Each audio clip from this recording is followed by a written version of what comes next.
Zari the Boss Lady amekuja moja kwa moja kuzungumza mara baada ya bidada Zuchu kuweza kujifungua mtoto wake wa kike ikiwa ni siku ya leo, na watu wengi zaidi wameweza kuzungumza kuhusiana na hiki, lakini kikubwa ni kwamba Zari ameamua kunyanyua mikono juu na kukubali kile ambacho kimetokea kwa bidada Zuchu. Before tulikuwa tunafahamu kwamba Zari pamoja na Zuchu kulikuwa na maelewano mabovu, yani walikuwa hawaelewani. Tunafahamu Diamond ameweza kuzaa na Zari, lakini pia Diamond huyo kazaa na Zuchu. Sasa wamepeana kama shifting fulani hivi, lakini Zari kaza kuandika ujumbe mrefu sana kwenda kwa Zuchu akimpongeza, huku akimwambia pia awe makini kwenye penzi lake pamoja na ndoa yake mpya. Ni kipi ambacho ameweza kukizungumza? Nikwambie karibu sana. Kama ni mara kwa kwanza kufika hapa, basi hujachelewa kabisa. Tumia sekunde chache kwa ajili ya kubonyeza neno subscribe chini ya video hii ili mradi kwanza kupata update na kile kitu ambacho kinaendelea ndani na nje ya mipaka ya Tanzania. Hii ni Bongo Recap. So Zari the Boss Lady moja kwa moja ameweza kumaliza mkataba wake wa kuweka ugomvi na bidada Zuchu, licha ya kwamba Zuchu sasa hivi yupo na mzee mzima Diamond Platinum ambaye tayari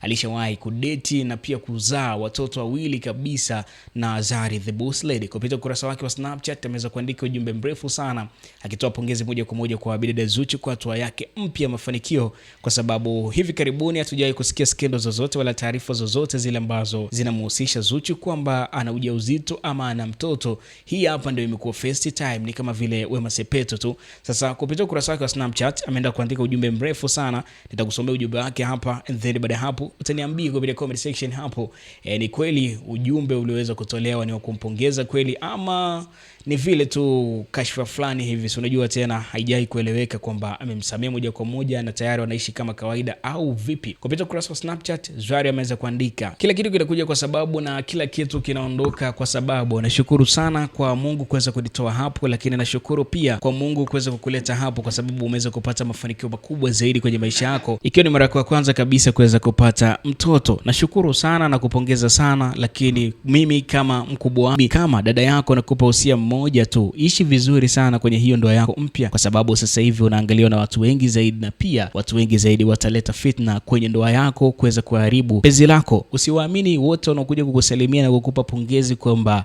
unachofanya kipo vizuri ama wanakupongeza. Wako wengine ambao wanakuja kukuangalia huku moyoni wakiwa wamejaza mambo mengi mabaya dhidi yako, huku wakiomba dua ambazo hazitakiwi kabisa kuweza kuombwa kupitia wewe. Mimi upande wangu nimemaliza kama hivyo, lakini nakutakia kila laheri na uweze kumlinda vizuri mtoto wetu mpya. Nikipata nafasi nitakuja moja kwa moja Tanzania niweze kuja kukuona na pia nimuone huyo mtoto, lakini nikwambie kama makini sana na ndoa yako, kwa sababu sasa hivi wanaume hawaeleweki. Aliweza kumaliza kwa kuandika hivyo Zari the Boss Lady kupitia ukurasa wake wa Snapchat. Tunaona kwamba maneno makubwa zaidi ambayo ameweza kuzungumza hapa ni kwamba awe makini zaidi na ndoa yake, kwa sababu sasa hivi wanaume wengi hawaeleweki. Lakini pia akaandika kwamba sio kila ambaye anakuja kumsalimia Zuchu hospitali basi ana malengo mazuri na yeye. Wako wengine ambao wanakuja kumchora and then baada hapo wanaomba dua mbaya dhidi yake. So awe makini zaidi na wale wote ambao wanaenda kumsalimia mtoto wake, na pia wale wote ambao wanaonekana kumpongeza sana, kwa sababu binadamu anaweza kukuchekea usoni lakini moyoni akawa ana mipango yake mikubwa zaidi na plani zingine tofauti kabisa na kile ambacho unaweza kukiona kwenye macho ya kawaida. Vipi kuhusiana na huu ujumbe ameweza kuandika Zari the Boss Lady? Kwa maoni yako wewe vipi? Unamshauri nini bidada Zuchu, na pia una comment vipi kuhusu hiki ambacho ameweza kukiongea Zari the Boss Lady kwenda kwa bidada Zuchu, kwa hiki ambacho ameweza kufanikisha kupata mtoto wake wa kwanza kwenye maisha yake, ambaye ni officially sasa yajua akiwa Zanzibar huko alishawahi kupata mtoto au vipi, lakini sisi officially tunafahamu kwamba Zuchu ana mtoto mmoja na mtoto ambaye ameweza kuzaa na mzee mzima Diamond Platinum. Zari kaza kumwaga wino kuweza kumpa ushauri Zuchu, lakini vipi Zuchu atapokea ushauri huu kwa namna gani, nzuri ama mbaya, au ataendelea kuona kama vile ni kejeli ambazo zinaweza kufanywa na bidada Zari the Boss Lady? Niandikia kupitia comment section hapo, lakini pia nikwambie tu hapo ndio sehemu pekee ambapo utapata info pamoja na updates zitazoendelea ndani na nje ya mipaka ya Tanzania. So tumia sekunde chache kwa ajili ya kusubscribe. See you next time. Niandikia kupitia comment section hapo unaonaje kuhusiana na huu ushauri wa Zari the Boss Lady.